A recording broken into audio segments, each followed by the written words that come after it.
ஆண்டுக்கு 1000 பேர் 500 பேர் இலங்கை அரசு கொள்ளுது. உரிமைகள் மீட்கப்படவில்லை. நில உரிமை, சட்ட உரிமை, போராட்டம், கல்வி திட்டங்கள் அனைத்தும் பறிபோகின்றன. ஏனென்றால் கடல் பரப்பில் திராவிடர்கள் செல்வதில்லை, தமிழர்கள் தான் செல்கிறார்கள். அதனால் அங்கு உரிமை கிடைக்கவில்லை. யாருடைய மாநில அரசனுடைய சரியான நடவடிக்கையால் உரிமை மீட்டு தரவில்லை.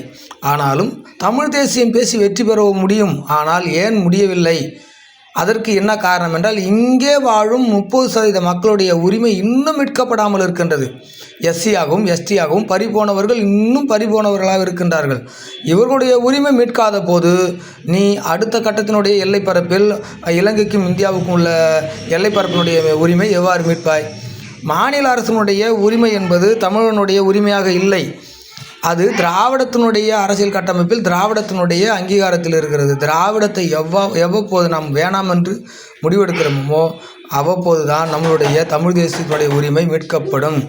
2 லட்சம் கோடி ஒரு 5 ஆண்டுகளில் மட்டும் தனியார் வசமாகவோ இல்லை கார்ப்பரேட் வசமாகவோ செல்கிறது வரிப்பணம்.